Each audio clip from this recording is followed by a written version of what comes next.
My dear brothers and sisters, it's a great joy to see you all at the beginning of a new year. ஒரு புது ஆண்டின் துவக்கத்திலேயே அருமையான சகோதர சகோதரிகளை உங்கள் எல்லாரையும் காண்பது மிகவும் சந்தோஷமான காரியம். God is the one who ordained when he created the universe that the earth should go around the sun in 365 days. 365 நாட்கள் இந்த பூமியானது சூரியனை சுற்றி வர வேண்டும் என்று நியமனம் செய்தவர் தேவன் தான். இந்த அண்ட சராசரத்தை உண்டாக்கும் பொழுது அப்படி செய்தார். Then it comes back to the same place and goes again. அது மீண்டுமாய் அதே இடத்திற்கு வந்து மீண்டுமாய் அந்த பூமியை சுற்றுகிறது. So this 1 year period is not something man organized, it's something God created from the beginning. ஆகவே இந்த ஒரு ஆண்டு என்று சொல்லும் பொழுது இது ஏதோ மனிதன் வகுத்த திட்டம் அல்ல, இது தேவன் ஆதியிலே உண்டாக்கின ஒரு காரியம். And at the end of 1 year, it's always good to examine how it has gone with us. இந்த ஒரு ஆண்டின் முடிவிலே எப்படி காரியங்கள் நம்முடைய வாழ்க்கையில் நடந்தது என்பதை ஆராய்ந்து பார்ப்பது நல்லது. And that is why in all the schools and colleges all over the world, they keep 1 year as the period by which they must finish their course and move on to a higher class. ஆகவேதான் முழு உலகத்திலேயும் சரி, பள்ளி ஆனாலும் கல்லூரி ஆனாலும் ஒரு ஆண்டு முடித்தவுடனே அவர்கள் அந்த படிப்பை முடித்து அடுத்த ஆண்டிற்கு புது படிப்பை தொடங்க வேண்டியிருக்கிறது. And at the end of the year in schools, they have a final examination to check up whether they have understood all that they were taught in that 1 year. அந்த வருடத்தின் முடிவிலே அந்த ஆண்டு முழுவதுமாய் கற்றுக் கொடுத்த காரியங்களை நன்றாய் படித்தார்களா, அறிந்து கொண்டார்களா என்பதை சோதித்து பார்ப்பதற்கு ஒரு தேர்வு வைக்கிறார்கள், இறுதி ஆண்டு தேர்வு. And it's good for us also to do something like that at the end of a year. ஆகவே ஒரு வருடத்தின் முடிவிலே இப்படி நாம் செய்வதும் நல்லதுதான். What all has God taught us in this 1 year? இந்த ஒரு ஆண்டிலே தேவன் நமக்கு கற்றுக் கொடுத்த பாடங்கள் என்ன? Just like in school there are many subjects, chemistry and physics and geography and many subjects. பள்ளியிலே அநேக பாடங்கள் இருக்கிறது. புவியியல், சரித்திரம், வேதியியல், பௌதிகம் போன்ற அநேக பாடங்கள் இருக்கிறது. In the same way in our life also there are many subjects. அதே போல நம்முடைய வாழ்க்கையிலும் அநேக பாடங்கள் இருக்கிறது, பாட பிரிவுகள் இருக்கிறது. How we have lived with our husband and wife. நம்முடைய கணவன் மனைவியோடு கூட எப்படி நாம் வாழ்ந்தோம். That is one subject. அது ஒரு பாடம். How we have brought up our children. நம்முடைய பிள்ளைகளை எப்படி நாம் வளர்த்தோம். And as children how you have respected your parents. பிள்ளைகளே, உங்கள் பெற்றோரை கடந்த ஆண்டு எப்படி நீங்கள் மதித்தீர்கள், கனமணினீர்கள். These are all different subjects, just like different subjects in the school. எப்படி பள்ளியிலே வெவ்வேறு பாடங்கள் இருக்கிறதோ அதே போல வெவ்வேறு பாடங்கள் நம்முடைய வாழ்க்கையிலே. We don't want to do well in one subject and fail in another subject. ஒரு பாடத்திலே நன்றாக படித்து விட்டு இன்னொரு பாடத்திலே நாம் ஃபெயில் ஆவது சரியல்ல. You want your children to pass in every subject. நீங்கள் உங்கள் பிள்ளைகள் எல்லா பாடத்திலேயும் தேர்ச்சி பெற வேண்டும் என்று விரும்புகிறீர்கள். So another subject is how we work in our office or factory or whatever job we do. இன்னொரு பாடம் நாம் அலுவலகத்திலே அல்லது தொழிற்சாலையிலே அல்ல என்ன வேலை செய்தாலும் அதை எப்படி நாம் செய்தோம் என்பது. Whether we've been faithful with our work and honest. நம்முடைய வேலையிலே நாம் உண்மையுள்ளவர்களாய் நேர்மையுள்ளவர்களாய் இருந்தோமா.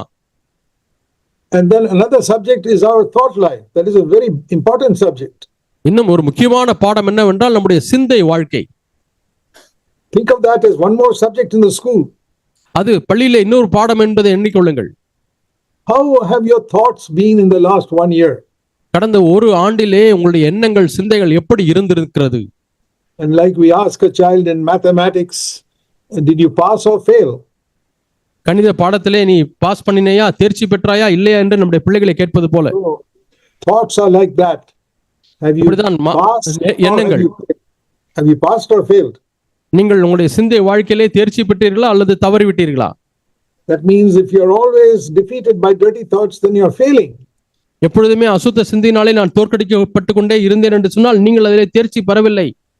Now, do you want your children just to get 20%, 30%, or you want them to get 100%? உடைய பிள்ளைகள் 20% அல்லது 30% மார்க் வாங்கினால் போதுமா அல்லது 100% மார்க் வாங்க வேண்டுமா? Don't you train your children? You must answer all the questions and you must get 100%. எல்லா கேள்விகளுக்கும் பதில் சொல்லி 100 பதில் எழுதி 100 மார்க் வாங்க வேண்டும் என்று உங்கள் பிள்ளைகளுக்கு நீங்கள் பயிற்சி கொடுக்கிறது இல்லையா? That is especially what I say in relation to thoughts. இதைத்தான் குறிப்பாக நம்முடைய சிந்தை வாழ்க்கையை குறித்து நான் சொல்லுகிறேன். Just like you ask your children to aim for 100%. உங்கள் பிள்ளைகளை 100 மதிப்பெண் பெற வேண்டும் என்று நீங்கள் எதிர்பார்த்திருக்கிறது போல, Don't even get one problem wrong, you tell your children. நீங்கள் பிள்ளைகள் இதில் ஒரு கணக்கு கூட தப்பு விட்டுறாத, எல்லா கணக்கையும் சரியாக செய் என்று சொல்லுகிறது போல, Same way in our thoughts, we must not have even one dirty thought. அதே போல நம்முடைய சிந்தையிலே ஒரு அசுத்த சிந்தை கூட காணப்படக்கூடாது. Now, in the beginning, when we become a Christian, it is like children coming into the kindergarten. ஆரம்பத்திலே நீங்கள் கிறிஸ்தவ வாழ்க்கைக்கு வருவது சிறு பிள்ளைகள் மழலை பள்ளியிலே சேர்கிறது போல. So naturally, they don't know many things. We make many mistakes. ஆகவே அவர்களுக்கு இயற்கையாகவே தெரியாது, பல தவறுகளை செய்கிறார்கள். நாம் But தவறு செய்கிறோம். after we have been in the school for some years, then we should not be making the same mistakes. ஆனால் பள்ளியிலே சில ஆண்டுகள் இருந்த பிறகும் அதே தவறுகளை செய்யக்கூடாது. So, if you have heard the word of God and been in the church for some years, you should not be still being constantly defeated by dirty thoughts. ஆகவே சில ஆண்டுகளாக சபையிலே நான் இருந்திருக்கிறேன், நீங்கள் கற்றுக்கொண்டிருக்கிறீர்கள், ஆனால் அப்படி இருந்தும் அசுத்த சிந்தனையால் தோற்கடிக்கப்படக்கூடாது. Another area is our speech. That is இன்னொரு another subject. பாடம் வித்தியாசமான பாடம் நம்முடைய பேச்சு. How has our conversation been? நம்முடைய உரையாடல்கள் கடந்த ஆண்டு எப்படி இருந்திருக்கிறது? Of course, we should never tell lies. கண்டிப்பாக பொய் சொல்லக்கூடாது. But also, have we always spoken in a gracious way? எப்பொழுதுமே கிருபை பொருந்திய வார்த்தைகளை நாம் பேசியிருக்கிறோமா? Especially as husband and wife, and especially among brothers and sisters. குறிப்பாக கணவன் மனைவிக்குள்ளாக, சகோதரிகளுக்குள்ளாக. There is a great power in the tongue. நாவிலே பெரிய வல்லமை இருக்கிறது.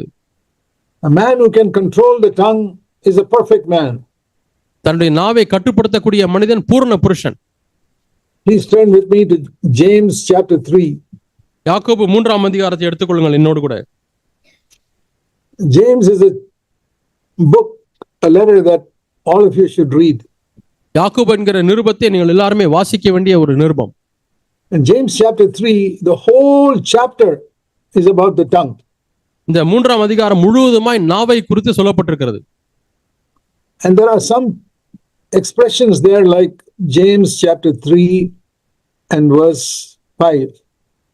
யாக்கோபு 3ஆம் அதிகாரம் 5ஆம் வசனம். He says the tongue is a small part of the body, but it boasts of great things.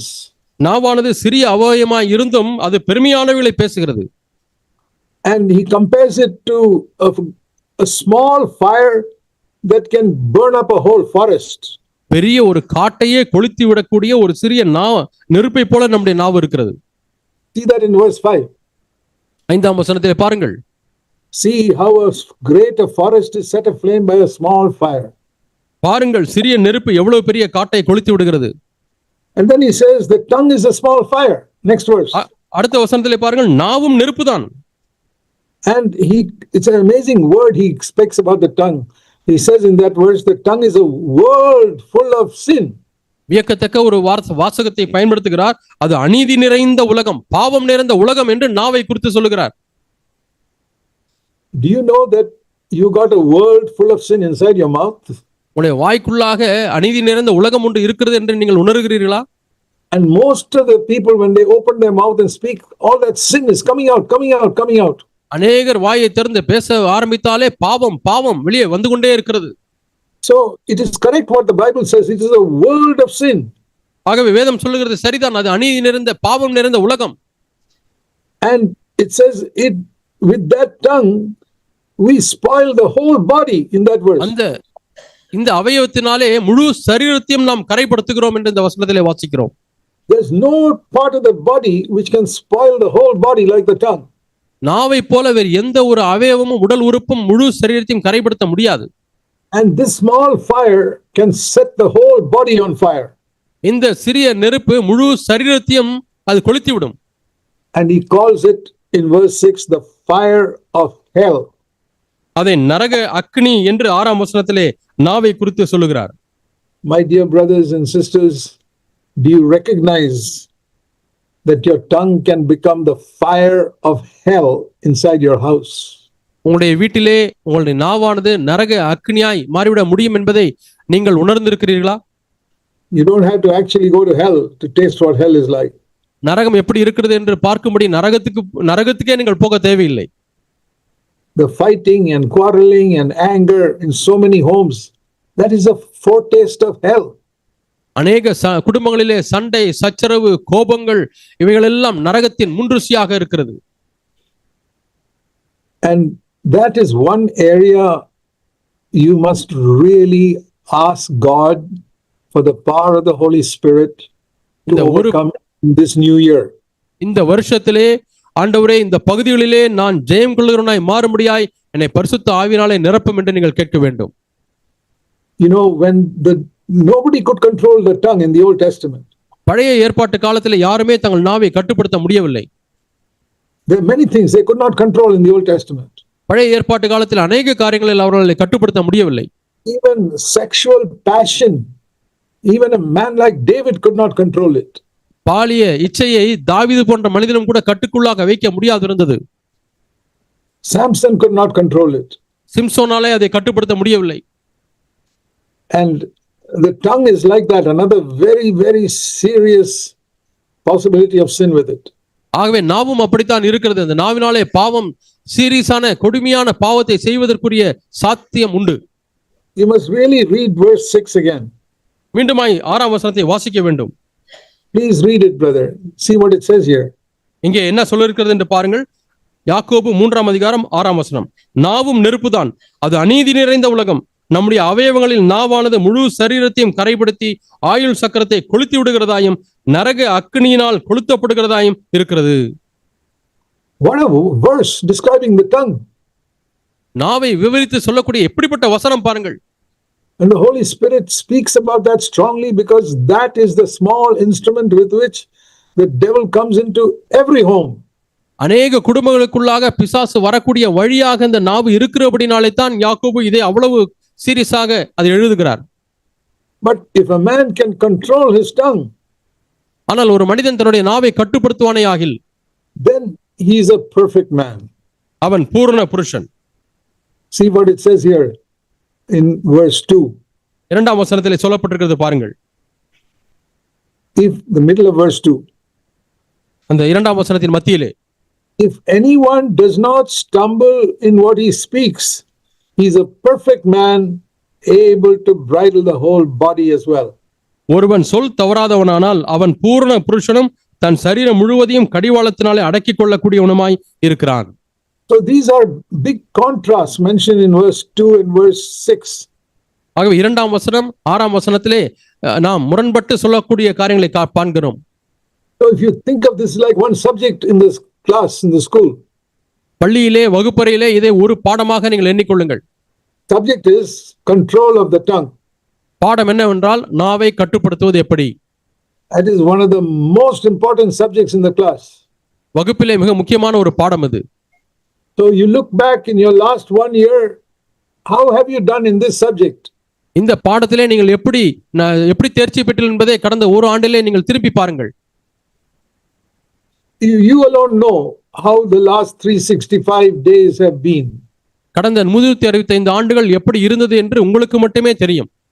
How did you use your tongue first of all in your home? முதலாவதாக உங்கள் குடும்பத்திலே நாவை எப்படி பயன்படுத்தினீர்கள்? How did you speak to your husband or your wife in the last 1 year? கடந்த ஒரு ஆண்டிலே உங்களுடைய கணவனிடத்திலே மனைவியிடத்திலே எப்படி பேசினீர்கள்? How you children, how did you speak to your parents? பிள்ளைகளே, உங்கள் பெற்றோரிடத்திலே எப்படி நீங்கள் பேசியிருக்கிறீர்கள் கடந்த ஒரு ஆண்டிலே? And when you go to the office, how did you speak there? அலுவலகத்திலே வேலைக்கு போகும்பொழுது அங்கே எப்படி பேசினீர்கள்?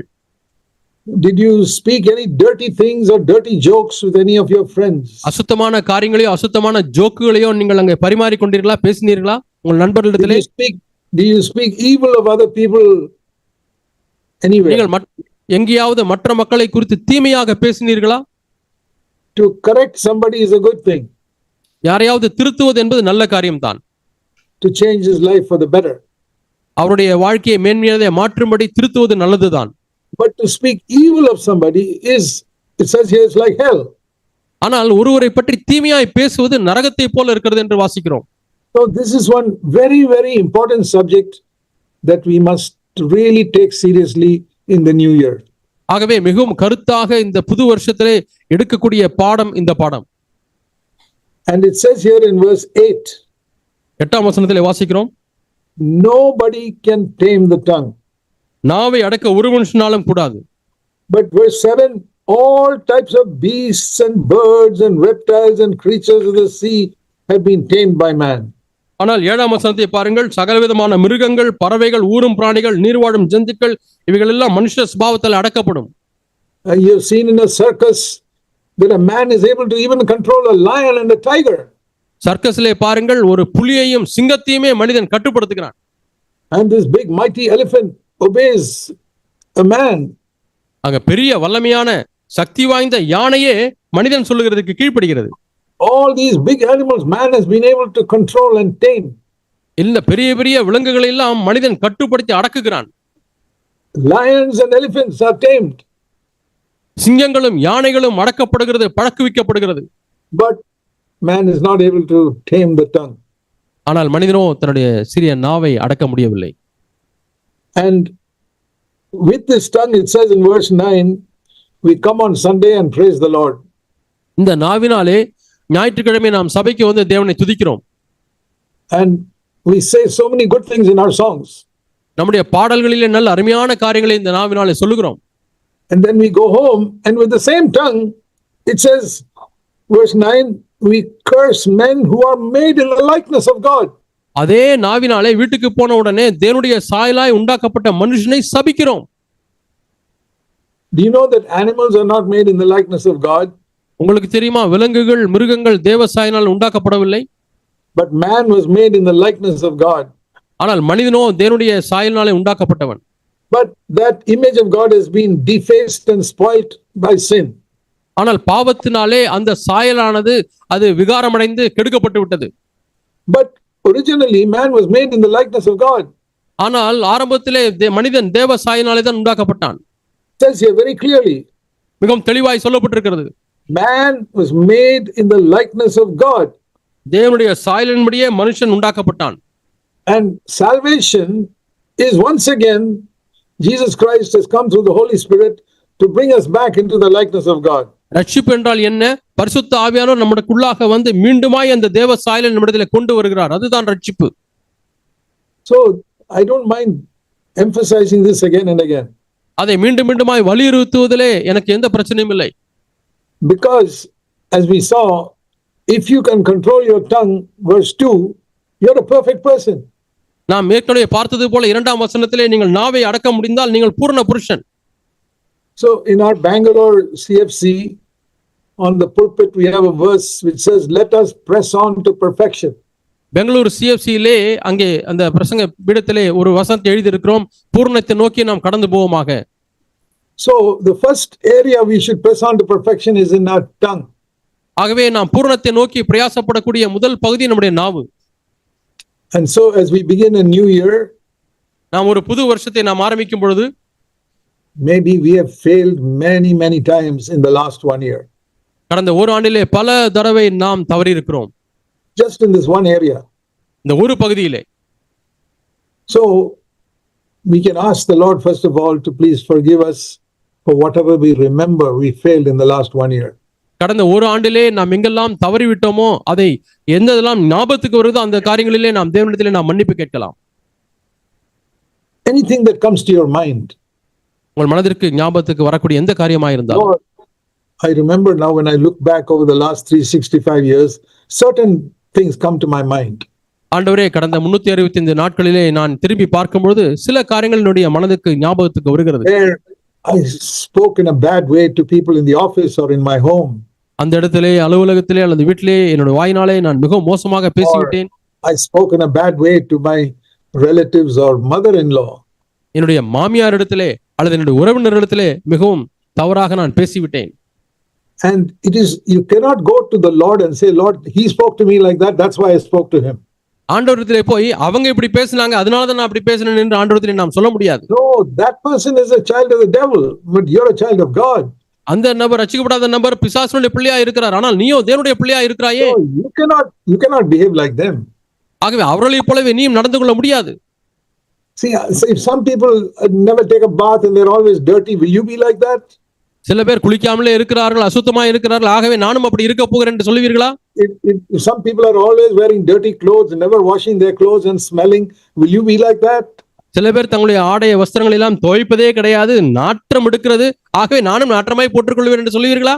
No, we wash our clothes, we take a bath because we don't want to smell bad. இல்லை, நாம் நம்முடைய வஸ்திரம் நாற்றம் எடுக்க கூடாது, அதை சுத்தமாய் வைத்துக் கொள்ள வேண்டும் என்று சொல்லி நாம் துவைக்கிறோம்.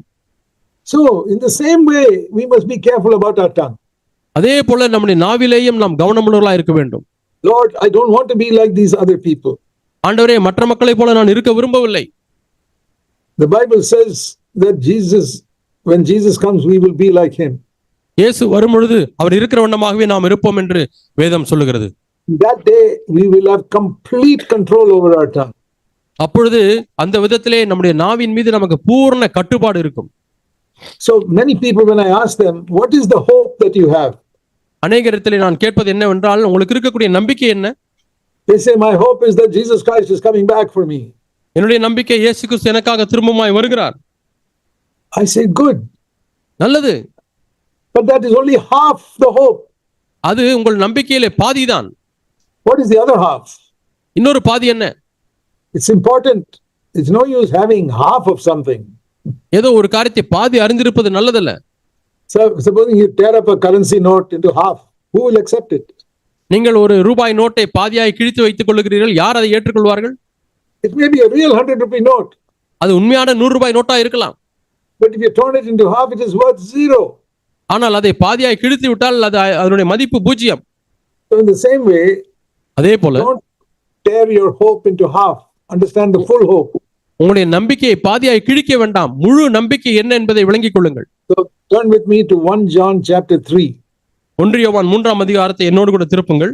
1 யோவான் 3ஆம் அதிகாரம் and verse 2. 2ஆம் வசனம். 1 John 3 verse 2. 1 யோவான் 3ஆம் அதிகாரம் 2ஆம் வசனம். Here is the full hope. இங்கே அந்த முழு நம்பிக்கை சொல்லப்பட்டிருக்கிறது. In the middle of verse 2 it says, அந்த 2ஆம் வசனத்தின் மத்தியிலே, we know that when he appears we will be like him. அவர் வெளிப்படும் பொழுது அவர் இருக்கிற வண்ணமாகவே நாம் இருப்போம் என்று அறிந்திருக்கிறோம். We will see him as he is. அவர் இருக்கிற வண்ணமாகவே நாம் அவரை தரிசிப்போம். So there are two things. அவ் இரண்டு காரியங்கள். One, I will see Jesus as he is. முதலாவது காரியம், அவர் இருக்கிற வண்ணமாகவே நான் அவரை பார்ப்பேன். Today I can only see by faith. I don't see him as he is. இன்றைக்கு அவர் இருக்கிற வண்ணமாய் நான் பார்க்க முடியவில்லை, விசுவாச கண்களாலே தான் நான் பார்க்கிறேன். But one day I'll see him as he is. ஆனால் ஒரு நாளில் அவர் இருக்கிற வண்ணமாகவே நான் அவரை தரிசிப்பேன். But there's another part to that hope. ஆனால் இந்த நம்பிக்கைக்கு இன்னொரு பகுதி உண்டு. It says here in the same verse, we will be like him when we see him as he is. நாம் அவர் இருக்கிறது வண்ணமாக அவரை தரிசிக்கும் பொழுது அவருக்கு ஒப்பாய் இருப்போம் என்று அறிந்திருக்கிறோம்.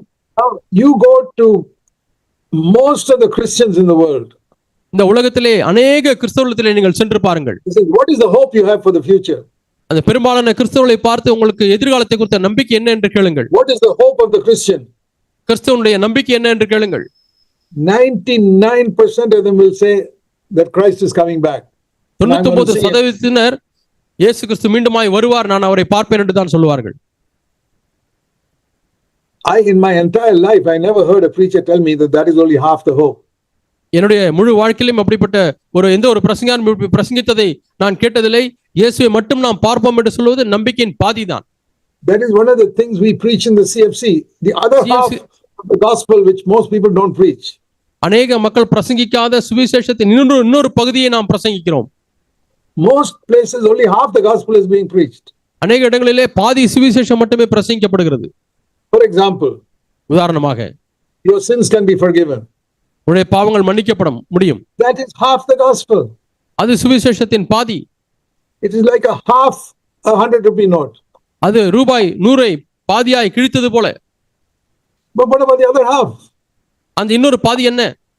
The other half is that you can be forgiven. The other half is you can have overcome sin. இன்னொரு பாதி என்னவென்றால் நீங்கள் மன்னிக்கப்பட்டீர்கள், இப்பொழுது பாவத்தை மேற்கொள்ள முடியும். In the same way with the hope. இதே விதமாகத்தான் நம்பிக்கையும். Half the hope is I will see Jesus when he comes. பாதி நம்பிக்கை இயேசு வரும்பொழுது அவரை தரிசிப்பேன். Second half is I'll be like him when he comes. அடுத்த பாதி அவர் வரும்பொழுது நான் அவரை போலவே இருப்பேன். And hardly anybody preaches that. இதை அரிதாகத்தான் பிரசங்கிக்கிறார்கள். More, the world is full of people who are saying Christ is coming back. They are preaching that. கிறிஸ்து மீண்டுமாய் வருகிறார் என்று பிரசங்கிக்கக்கூடிய பிரசங்கிகளால தான் இந்த உலகம் நிறைந்திருக்கிறது. And they all say, we are looking forward to seeing him. நாம் அவரை பார்க்க போகிறோம் என்று சொல்லுகிறார்கள். Now, if you don't believe me, you check up all the songs which are written in other churches and others about the second coming of Christ. நீங்கள் நான் சொல்லுவதை நம்பவில்லை என்று சொன்னால், இயேசு கிறிஸ்துவின் இரண்டாம் வருகை குறித்து எழுதப்பட்ட அநேக பாடல்கள் இருக்கிறது, மற்ற இடங்களில் எழுதப்பட்ட பாடல்கள், அவைகளை வாசித்து பாருங்கள். And it all is about we will see him. We will be so excited. We will see him.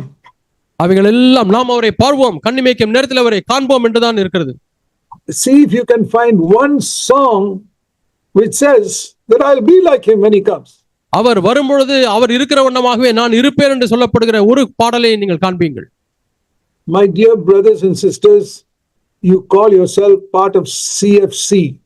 என் அருமையான சகோதர சகோதரிகளே, சிஎஃப்சிலே நான் ஒரு பங்காய் இருக்கிறேன், அங்கத்தினா இருக்கிறேன் என்று சொல்லுகிறீர்கள். And one of the main emphasis in CFC is to preach the other half of the gospel which most people are not preaching. சிஎஃப்சியினுடைய மறுபகுதி என்னவென்றால் அநேகர் பிரசங்கிக்காத மறுபாதியை பிரசங்கிப்பதுதான். That is the full gospel. இதுதான் முழு சுவிசேஷம். For example, most people say accept Christ and you'll go to heaven. அநேகர் இயேசு கிறிஸ்துவை ஏற்றுக்கொள்ளப்படுவது பரலோகத்துக்கு போவீர்கள் என்று பிரசங்கிக்கிறார்கள். Yeah, that is right. அது சரிதான். But I say you got to accept Christ and then be his disciple and follow him on earth before going to heaven. ஆனா நாங்கள் என்ன சொல்லுகிறோம் என்றால், நீங்கள் இயேசு கிறிஸ்துவை ஏற்றுக்கொண்டு அவரை பின்பற்றக்கூடிய சீஷராய் மாறுங்கள் என்று சொல்லுகிறோம். That is what I mean by the other half. இதுதான் மறுபாதி என்று நான் சொல்லுகிறதனுடைய அர்த்தம். Or take the matter of money. பணம் என்கிற காரியத்தை எடுத்துக்கொள்ளுங்கள். Yeah, there are people who say you must not cheat, you must not deceive anybody with money. பணத்தை வைத்து யாரையும் ஏமாற்றக்கூடாது, நீங்கள் யாரையும் மோசம் பார்க்கக்கூடாது என்று சொல்லுகிறார்கள். But that is only half the truth about money. அது பணத்தை குறித்ததான பாதி சத்தியம்தான். The other half is that we must be faithful with money. இன்னொரு பாதி என்னவென்றால் நாம் பண விஷயத்தில் உண்மையுள்ளவர்களாக இருக்க வேண்டும். Not just that we don't cheat and don't tell lies about money. பணத்தை குறித்து நாங்கள் பொய் சொல்வதில்லை, யாரையும் ஏமாற்றவில்லை என்பது மட்டும் போதாது. The other half is that we don't waste money. இன்னொரு பாதி என்னவென்றால் நாம் பணத்தை விரயமாக்க கூடாது. We use money to live simply. நாம் எளிமையான வாழ்க்கையை பணத்தை வைத்து வாழ வேண்டும். And we don't love money. நாம் பணத்தை நேசிப்பதில்லை. That is the other half of the gospel which we preach in CFC. இதைதான் சுவிசேஷத்தின் மறுபாதி நாம் சிஎஃப்சியிலே பிரசங்கிக்கிறோம். So like that we can go in many areas where we speak about the other half. இது போன்று பல பகுதிகளிலே சத்தியத்தின் மறுபக்கத்தை நாம் காணலாம். But mainly in relation to sin. ஆனால் குறிப்பாக பாவத்தோடு கூட தொடர்புடைய காரியங்கள். Most churches, I'd say more than 99% of churches are preaching Jesus will forgive your sin. 99% சபைகள் இயேசு உங்கள் பாவங்களை மன்னிப்பார் என்று தான் பிரசங்கிக்கிறார்கள். I believe that and I preach it also. நான் அதை நம்புகிறேன், நானும் அதை பிரசங்கிக்கிறேன். If you repent and believe in Jesus, he'll forgive your sin. நீங்கள் மனம் திரும்பி விசுவாசித்தால் அவர் உங்கள் பாவங்களை மன்னிப்பார். And he will not even remember it, he says. அவைகளை அவர் நினையாதிருப்பார் என்றும் சொல்லுகிறது வேதம். We preach the other half that Jesus will also give you power to overcome that sin into which you are falling. நீங்கள் விழுந்து கொண்டிருக்கக்கூடிய அந்த பாவத்தை மேற்கொள்வதற்கு தேவன் வல்லமையும் தருகிறார் என்று சொல்லி இந்த சுவிசேஷத்தின் சத்தியத்தின் மறுபாதியும் பிரசங்கிக்கிறோம். I traveled in many churches for the first 16 years of my life after I was born again. நான் மறுபடியும் பிறந்த பிறகு முதல் 16 ஆண்டுகளாக பல சபைகளுக்கு நான் பிரயாணம் செய்திருக்கிறேன். Nowhere I heard that you can overcome sin. நீ பாவத்தை மேற்கொள்ள முடியும் என்று சொல்லி அதில் எந்த சபைகளையும் நான் கேட்கவில்லை. And the result was I was preaching but I was defeated every day. அதனுடைய விளைவு என்னவென்றால் நான் பிரசங்கித்துக் கொண்டே தான் இருந்தேன், ஆனாலும் ஒவ்வொரு நாளும் நான் வீழ்ச்சியடைந்து கொண்டே இருந்தேன். My outward testimony was good. என்னுடைய வெளியரங்கமான சாட்சி மிகவும் நேர்த்தியா இருந்தது. I didn't kill anybody. யாரையும் நான் கொலை செய்யவில்லை. I have never committed adultery. நான் விபச்சாரம் செய்யவில்லை. I have never stolen any bank or cheated anybody of money. நான் பணத்தை கொள்ளையடிக்கவோ பேங்க்ல கொள்ளையடிக்கவோ அல்லது யாரையும் பணத்தை வைத்து ஏமாற்றவோ இல்லை. I have never borrowed any money. நான் பணத்தை கடன் வாங்கவில்லை. And all those things was good. இவைகளெல்லாம் நல்லதுதான். But I was defeated in my thoughts. ஆனால் என்னுடைய சிந்தையிலே நான் வீழ்ச்சியடைந்து கொண்டிருந்தேன். With anger in my tongue. என்னுடைய நாவிலே கோபத்திலே நான் வீழ்ச்சியடைந்தேன். Until I heard the other half of the gospel that Jesus can help me to overcome these எதுவரை என்று சொன்னால் இந்த பாவ பழக்கங்களை மேற்கொள்வதற்கு இயேசு உதவி செய்வார் என்று இந்த மறுபாதி சத்தியத்தை கேட்கும் வரை. remember, always see what is the other half which people are not preaching. எப்பொழுதுமே ஜனங்கள் பிரசங்கிக்காத மறு பாதி என்ன என்பதை நீங்கள் பாருங்கள். And that is what we need to learn. இதைத்தான் நாம் கற்றுக்கொள்ள வேண்டும். For example, in mathematics, குறிப்பாக கணக்கு பாடத்திலே you have addition and subtraction. நமக்கு கூட்டல் இருக்கிறது, கழித்தல் இருக்கிறது. So if you only study addition, it's good, but you have only studied half of that subject. நீங்கள் கூட்டல் பாடம் மட்டுமே கணக்கிலே கற்றுக்கொண்டிருந்தால் நல்லதுதான், ஆனால் கணக்குல பாதி தான் கற்றுக்கொண்டீர்கள். You must learn subtraction. நீங்கள் கழித்தலையும் கற்றுக்கொள்ள வேண்டும். You must not learn what 5 plus 2 is. 5 கூட்டல் 2 என்றால் என்ன என்று கற்றுக்கொள்ள வேண்டும். You must also learn what 5 minus 2 is. அதே சமயத்தில் 5 2 கழித்தால் என்ன வரும் என்பதையும் கற்றுக்கொள்ள வேண்டும். In the same way, in mathematics, there's multiplication and division. அதே போல கணிதத்திலே பெருக்கல் இருக்கிறது, வகுத்தல் இருக்கிறது. You must know what 6 multiplied by 2 is. 6 2 பெருக்கினால் என்ன வரும் என்று அறிந்திருக்க வேண்டும். And you must know what 6 divided by 2 is. 6 2 வகுத்தால் என்ன வரும் என்பதையும் அறிந்திருக்க வேண்டும். Even in mathematics, you find there are 2 sides. If you only learn one side, you have not studied the subject. கணிதம் என்ற பாடத்தை எடுத்துக்கொண்டாலே அதற்கு 2 பக்கங்கள் இருக்கிறது, ஒரு பக்கம் மட்டும் படித்தால் போதாது. So I can explain this in many areas. ஆகவே இது போன்ற பல பகுதிகளிலே நான் உங்களுக்கு விளக்கி சொல்ல முடியும். True spirituality is to be balanced. மெய்யான ஆவிக்குரிய வாழ்க்கை என்றால் சமநிலைப்படுத்தி வாழ்வது. Otherwise, we are like a person with one leg. இல்லாவிட்டால் நாம் ஒரு காலுடைய மனிதனை போலத்தான் நாம் வாழ்ந்து கொண்டிருப்போம். Yeah, you say, can a person with one leg walk? ஒரு காலுடைய மனுஷன் நடக்க முடியுமா என்று கேட்கலாம். Yeah, he can limp and crawl along, but he can't really walk the way he should walk. தத்தி அவன் நடக்கலாம், ஆனால் சாதாரண மக்கள் நடக்கிறது போல அவனால் நடக்க முடியாது. The same way in the Christian life. அதே போல கிறிஸ்தவ வாழ்க்கையிலே don't be a one-legged person. ஒரு காலுடைய மனிதனாய் வாழ வேண்டாம். Don't be a person with one hand. ஒரு கையுடைய மனுஷனாய் வாழ வேண்டாம். God has created 2 hands so that we can do things together with both hands. நாம் 2 கையையும் இணைத்து செய்யும்படியாக தேவன் 2 கரங்களை நமக்கு கொடுத்திருக்கிறார். Always whenever you hear a truth, see if there is another half which is not being preached. எப்பொழுதுமே ஒரு சத்தியத்தை நீங்கள் கேட்கும் பொழுது இதிலே பிரசங்கிக்கப்படாத இன்னொரு பகுதி என்ன என்பதை கேளுங்கள். We will see Christ when he comes. நாம் கிறிஸ்து வரும்பொழுது அவரை காண்போம். The other half is we'll be like him when he comes. இன்னொரு பாதி என்னவென்றால் அவர் வரும்பொழுது அவர் இருக்கிற வண்ணமாகவே நாம் இருப்போம். The same way with the tongue. இதே போலத்தான் நாவும். One half is I should not tell lies. ஒரு பாதி நான் பொய் சொல்லக்கூடாது. I should not deceive people. நான் மக்களை ஏமாற்றக்கூடாது. What is the other half? What should I do with the tongue? இன்னொரு பாதி என்ன? நாவை வைத்து நான் என்ன செய்ய வேண்டும்? Let me show you a verse in Hebrews chapter 3. எபிரேயர் 3ஆம் அதிகாரத்திலே ஒரு வசனத்தை உங்களுக்கு காண்பிக்கிறேன். Hebrews 3 verse 13. எபிரேயர் 3ஆம் அதிகாரம் 13ஆம் வசனம். This is the other half of what we must do with the tongue. நாவினாலே நாம் என்ன செய்ய வேண்டும் என்பதை காண்பிக்கக்கூடிய மறு பாதி. Encourage one another day after day as long as it is still called today. இன்று என்று சொல்லப்படும் அளவும் நாள்தோறும் ஒருவருக்கொருவர் புத்தி சொல்லுங்கள். In the English the word is encourage one another.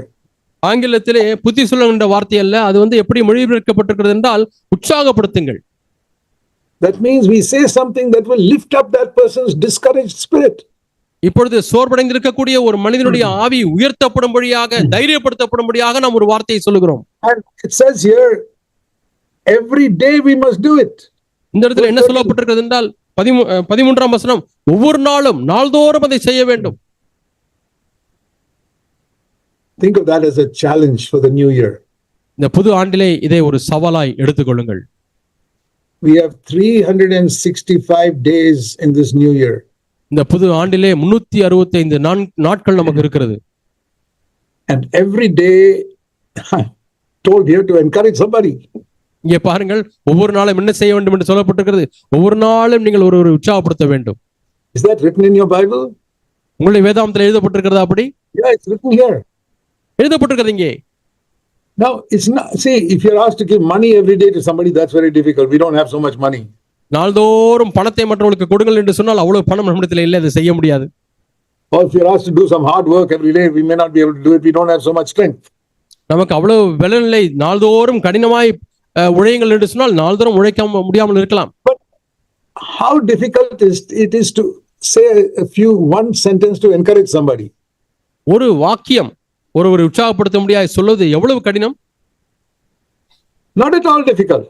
அது கடினமாகவே அல்ல. If you want to do it, you can start from this day and practice it throughout this year. நீங்கள் அதை செய்ய வேண்டும் என்று சொன்னால் இன்றிலிருந்து ஆரம்பியுங்கள். நாள் முழுவதும் இந்த ஆண்டு முழுவதுமாய் இதை பயிற்சி செய்யுங்கள். One side with the tongue, I should not tell lies, I should not get angry, I should not hurt people. ஒரு புறம் நாவினாலே நான் ஜனங்களை காயப்படுத்தக்கூடாது, கோபப்படுத்தக்கூடாது, கெட்ட விதமாய் பேசக்கூடாது, Don't tell lies. பொய் சொல்லக்கூடாது. And the other side, we must இன்னொரு encourage பக்கம் people. மற்றவர்களை உற்சாகப்படுத்த வேண்டும். So, if we are not doing both, we are like one-legged man. இந்த இரண்டையுமே நாம் செய்ய முடியவில்லை என்றால் நாம் ஒரு காலுடைய மனுஷனாகத்தான் இருப்போம். So don't be satisfied that certain bad things you are not doing. சில கெட்ட காரியங்களை நான் செய்யாமல் இருக்கிறேனே என்பதனாலே திருப்திப்பட்டு விட வேண்டாம். As Christians in CFC churches, we must do something good. கிறிஸ்தவர்களாக நாம் சிஎஃப்சி சபையில் இருக்கிறவர்கள் நன்மையான காரியங்களை செய்ய வேண்டும். So when it says encourage people every day, ஒவ்வொரு நாளும் உற்சாகப்படுத்துங்கள் என்று சொல்லும் பொழுது, okay, let me ask you a very simple question. Even the children can answer this question. சிறு பிள்ளைகள் கூட இந்த கேள்விக்கு பதில் சொல்லலாம். சின்ன பிள்ளைகள் கூட சொல்லலாம். You don't have to say it loud, but answer to yourself. நான் கேட்கிற கேள்விக்கு சத்தமா பதில் சொல்லாவிட்டாலும் நீங்கள் உங்களுக்கு நீங்களே பதில் சொல்லிக் கொள்ளுங்கள். Who are the people you see every day? நீங்கள் ஒவ்வொரு நாளும் பார்க்கக்கூடிய மக்கள் யார்? Who are the people you will see every day of this new year? இந்த புது வருஷத்துல ஒவ்வொரு நாளும் நீங்க யாரை பார்த்துக்கிட்டே இருப்பீங்க, பாப்பீங்க? Not the people in your church. சபையில் உள்ளவர்கள் அல்ல. People in your church you may say 2 or 3 times in a week. சபையில் உள்ள மக்களை வாரத்தில் 2 தடவை 3 தடவை நீங்கள் பார்ப்பீர்கள். But who are the people you see every day? ஒவ்வொரு நாளும் பார்க்கக்கூடிய மக்கள் யார்? Is there anybody? யாராவது இருக்கிறார்களா? Every single day of this new year. இந்த ஒரு வருஷத்திலே ஒவ்வொரு நாளும் பார்க்கக்கூடிய நபர் யார்? You know who it is. உங்களுக்கு யார் என்று தெரியும். The people in your home. உங்களுடைய குடும்பத்திலே உங்கள் வீட்டிலே இருக்கக்கூடிய மக்கள்.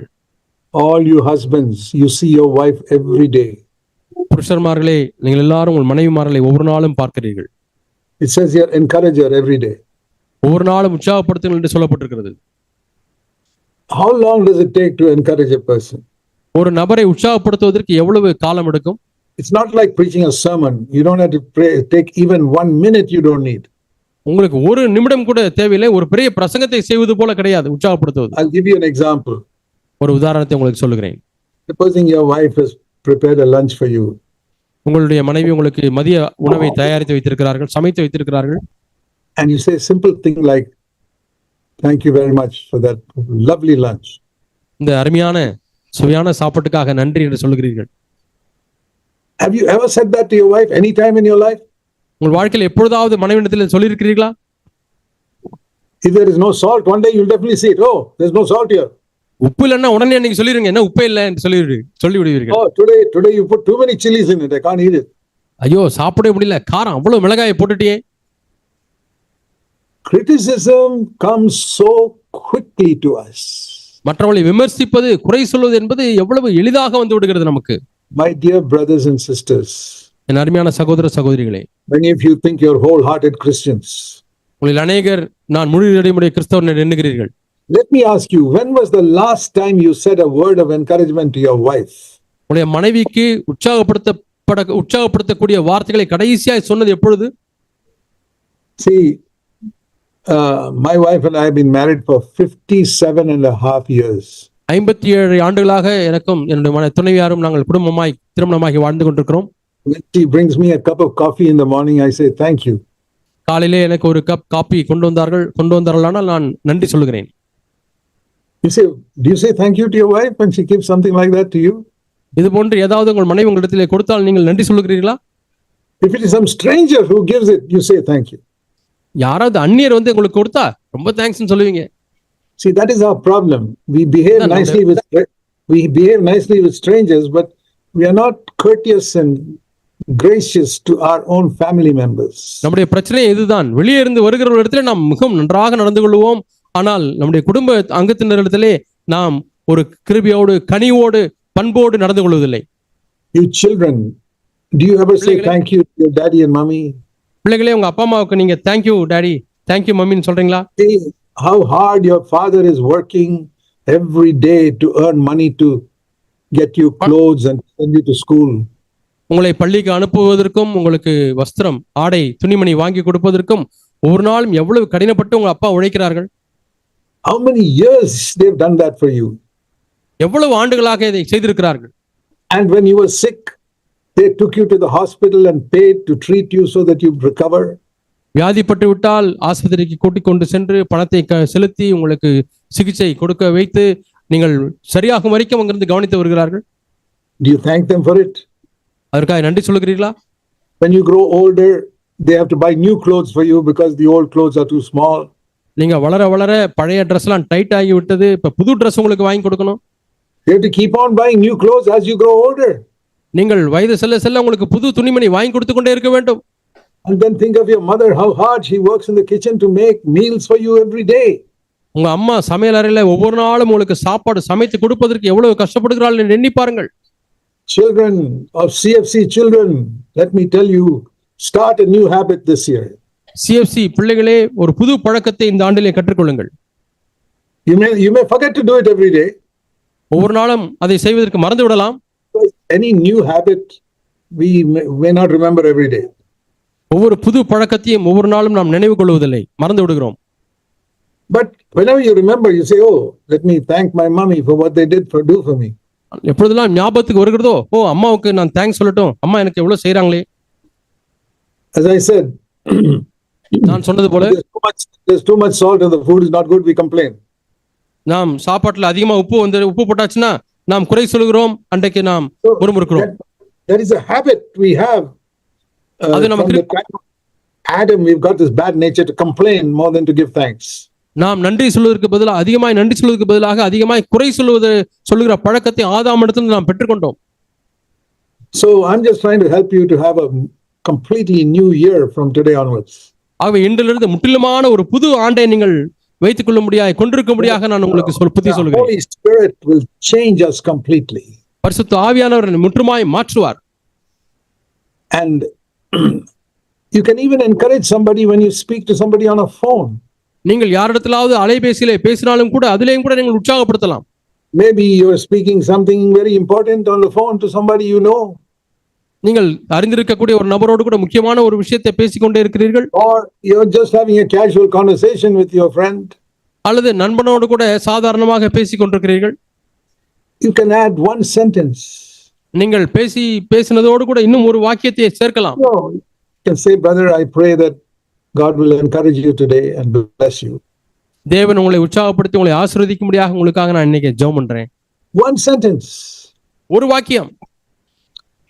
Let us try and develop these habits. இந்த பழக்கங்களை நாம் ஏற்படுத்திக் கொள்வோம், கற்றுக்கொள்வோம். Now, I'm saying, you begin with the mouth, it must finally come from the heart. இது வாயினாலே நாம் சொல்ல வேண்டும், ஆனால் உறுதியாக உள்ளத்திலிருந்து தான் வர வேண்டும். Gradually, it must come out of love for that person. கொஞ்சம் கொஞ்சமாக அவர் மீது நாம் வைத்திருக்கக்கூடிய அன்பு நிமித்தமாக அது வர வேண்டும். See, we read Hebrews 3:13, encourage one another every day. நாம் எபிரேயர் 3:13 வாசித்தோம், நாள்தோறும் ஒருவர் உற்சாகப்படுத்துங்கள். I'll tell you a story about two believers who met each other on the road. இரண்டு விசுவாசிகள் சாலையிலே சந்தித்தார்கள், அவருடைய கதையை உங்களுக்கு சொல்லுகிறேன். They were both very discouraged that day, both of them, due to some problem they faced somewhere. அந்த இரண்டு பேருமே அவர்கள் இருக்கக்கூடிய இடங்களில் எங்கேயோ சந்தித்த பிரச்சனையினாலே மிகவும் அதிரியப்பட்டு சோர்ந்து போய் விட்டார்கள். Accidentally on the road they met each other one day. தற்செயலாக அந்த நாளிலே இரண்டு பேரும் ரோட்டிலே ஒருவர் சந்திக்கிறார்கள். And they spent about 5 minutes talking to each other. ரெண்டு பேரும் 5 நிமிடம் ஒருவரோடு பேசுகிறார்கள். Just general things. பொதுவான காரியங்களை பேசுகிறார்கள். And this one brother was so encouraged. இந்த ஒரு சகோதரர் அதிகமாக உற்சாகப்படுத்தப்பட்டார். So afterwards he phoned up that other brother. அதுக்கு பிறகு தொலைபேசியிலே அவர் கூப்பிட்டு சொல்லுகிறார். He said, brother, I was so discouraged when I met you that day. நான் அன்று உங்களை சந்தித்தேனே, அன்றைக்கு அவ்வளவாய் சோர்ந்து போயிருந்தேன். But I met you and 5 minutes with you I got encouraged. ஆனால் உங்களை பார்த்து 5 நிமிஷம் தான் பேசினேன், அவ்வளவாய் உற்சாகப்படுத்தப்பட்டேன். And that brother replied on the phone, Oh, I didn't know you were discouraged. I was the one who was discouraged. And you அவர் போன்ல encouraged me. சொன்னாரு, நீங்க மட்டும்தான் உற்சாகம் அடைந்திருக்கீங்களா, நானும் உற்சாகம் அடைந்திருந்தேன், சோர்ந்து போயிருந்தேன் என்று சொன்னார். So what happened? Two discouraged brothers met each other for 5 minutes and they both got encouraged. நீங்கள் பார்த்தீர்களா, இரண்டு சோர்ந்து போன சகோதரர்கள், அதறியப்பட்ட சகோதரர்கள் சந்திக்கிறார்கள், 5 நிமிஷம் பொதுவான காரியங்களை தான் பேசினார்கள், இரண்டு பேருமே உற்சாகமடைந்து செல்கிறார்கள். I find it's always a great joy for me to meet any brother from my church. என்னுடைய சபையிலிருந்து எந்த ஒரு சகோதரனையும் பார்ப்பது எனக்கு அதிக உற்சாகமான காரியமாக இருக்கிறது என்று உங்களுக்கு சொல்கிறேன். Anytime, anywhere, when I see a brother from the church, I'm very happy if I can even spend 2-3 minutes with him. எந்த நேரத்திலேயும் நான் சபையிலிருந்து ஒரு சகோதரனை பார்க்கும் பொழுது 2-3 நிமிடங்கள் அவரோடு கூட செலவு செய்கிறேன், அதிகமாக உற்சாகப்படுத்தப்படுகிறேன். Even any village church in Tamil Nadu, if I see a brother, I'm so happy to meet him. தமிழ்நாட்டில் உள்ள கிராமத்தில் உள்ள சபையில் உள்ள சகோதரனாக இருந்தாலும் அவரை பார்க்கும் பொழுது நான் உற்சாகம் அடைகிறேன். Because he is my brother in Christ. ஏனென்றால் அவர் கிறிஸ்துவுக்குள்ளாக எனக்கு சகோதரர். I'm going to spend all eternity, thousands and thousands of years with him. அவரோடு கூட நித்தியமாக 1000 ஆண்டுகள் அவரோடு கூட செலவு செய்ய போகிறேன். My brothers and sisters, என் அருமையான சகோதர சகோதரிகளே, look around in your church and look at the people around you. Remember, but you're going to spend thousands and thousands of years in heaven with them. சபையிலே வந்து சகோதரர்களை பார்க்கும் பொழுது அவர்களோடு கூட தான் நான் நித்தியமாக ஆயிரக்கணக்கான ஆண்டுகள் நான் செலவு செய்ய போறேன் என்பதை எண்ணி பாருங்கள். Don't fight with them. அவர்களோடு கூட சண்டை போட வேண்டாம். Don't speak evil of them. அவர்களை பற்றி தீமையாய் பேச வேண்டாம். They are weak just like you are weak. நீங்கள் பலவீனமாக இருக்கிறது போல அவர்களும் பலவீனமானவர்கள் தான். They make mistakes just like you also make mistakes. நீங்கள் தவறு செய்கிறது போல அவரும் தவறு செய்கிறார்கள். We must help one another. நாம் ஒருவருக்கு ஒரு உதவி செய்ய வேண்டும். The Bible says we must help the weaker brothers. வேதம் என்ன சொல்லுகிறது? பலவீனமானவர்களுக்கு உதவி செய்யுங்கள் என்று சொல்கிறது. See, if your father is walking with his young son, ஒரு தகப்பன் தம் இளம் மகனோடு கூட சேர்ந்து நடக்கிறார். And if the son trips on a stone and falls on the pavement of the road, அவனுடைய மகன் அந்த சாலையில நடக்கும் பொழுது ஒரு கல் தடுக்கி விழுகிறார். what does the father do? அப்பா என்ன செய்கிறார்? Does he say, "Oh, why did you fall? Get up, man"? ஏய், ஏன்டா விழுந்த? எந்திரி என்று சொல்லுவாரா? That is not a good father. அவன் நல்ல தகப்பன் அல்ல. A good father will pick him up and say, "My son, did you get hurt somewhere? Tell me." நல்ல தகப்பன் என்ன செய்வார்? உடனே அவனை தூக்கி நிறுத்தி, எங்கேயாவது உனக்கு அடிபட்டு விட்டதா சொல்லுப்பா என்று கேட்பார். That is enough for that child to know that my father loves me so much. என் தகப்பன் என்னை அவ்வளவா நேசிக்கிறார் என்பதை இந்த வார்த்தைகளை கொண்டு அந்த மகன் அறிந்து விடுகிறான். அது அவனுக்கு போதும். You don't need to give a big sermon to encourage anybody. யாரையும் நீங்கள் உற்சாகப்படுத்துவதற்கு பெரிய பிரசங்கத்தை செய்ய வேண்டாம். So much encouragement can come with one word. ஒரு வார்த்தையிலே எவ்வளவோ உற்சாகம் வரக்கூடும். I'll tell you a true story that happened to me when I was about 30 years old. எனக்கு 30 வயதாக இருக்கும் பொழுது ஒரு நடந்த உண்மை சம்பவத்தை நான் உங்களுக்கு சொல்லுகிறேன். This is before I was baptized in the Holy Spirit. நான் பரிசுத்த அபிஷேகத்தை பெற்றுக்கொள்வதற்கு முன்பதாக I was very often discouraged and defeated. நான் அடிக்கடி வீழ்ச்சியடைந்து அதீரியப்பட்டு போனேன். I was attending one conference. நான் ஒரு கான்ஃபரன்ஸுக்கு போயிருந்தேன். I was not a speaker, just a brother attending there.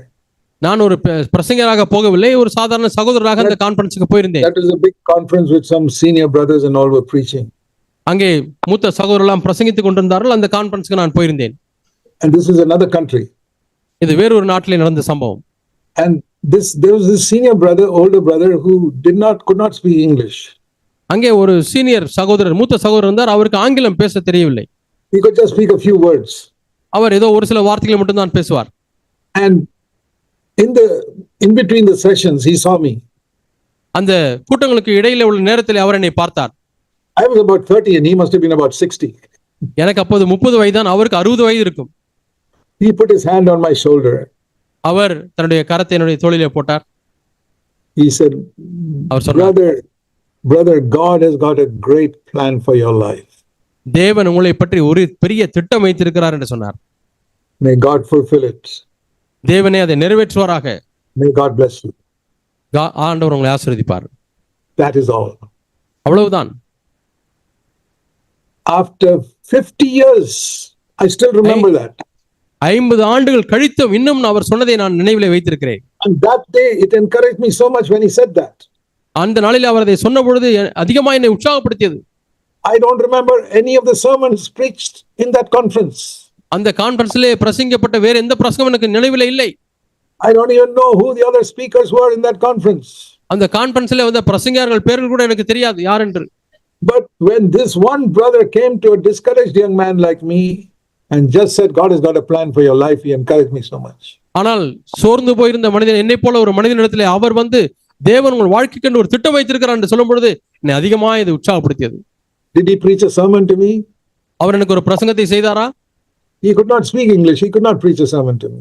அவரால் சரியாக ஆங்கிலம் கூட பேச தெரியவில்லை. அவர் எனக்கு பிரசங்கிக்கவில்லை. In broken English, he told me that God had a plan for my life. அவர் இலக்கணம் இல்லாத ஒரு ஆங்கிலத்திலே அவர் தேவன் உங்களுக்கு என்று திட்டம் வைத்திருக்கிறார் என்று சொன்னார். I'm giving you that example to tell you, my dear brothers, it is very easy to encourage others. ஆகவே மற்றவர்களை உற்சாகப்படுத்துவது என்பது மிகவும் எளிது என்பதை உங்களுக்கு காண்பிக்கத்தக்கதாக இந்த உதாரணங்கள் உங்களுக்கு சொல்லுகிறேன். That is a very good habit to begin with the use of your tongue in the new year. இந்த புது ஆண்டிலே உங்களுடைய நாவை பயன்படுத்துவதற்கு இது ஒரு சிறந்த வழி. And that is one way in which we will show that we are not going to live like we did in this 2025 last year.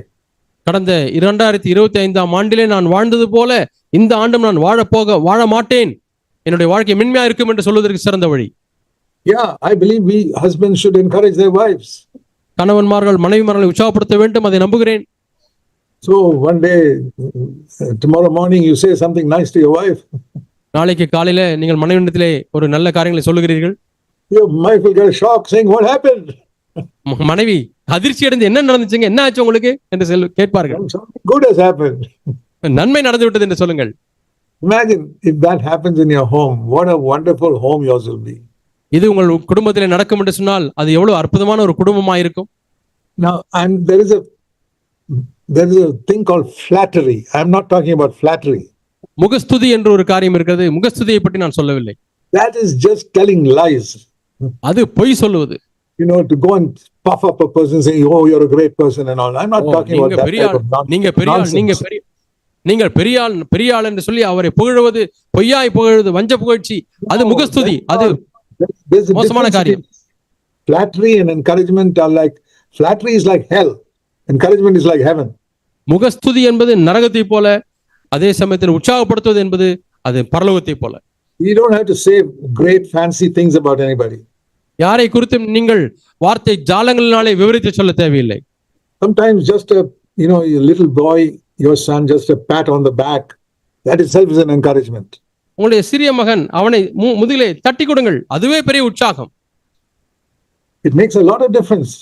அது பெரிய வித்தியாசத்தை உண்டு பண்ணும். A mother hugs her daughter and say, I love you. ஒரு தாய் தன்னுடைய மகளை அணைத்துக் கொண்டு நான் உன்னை நேசிக்கிறேன் என்று சொல்வது. Especially if she's hurt in some way.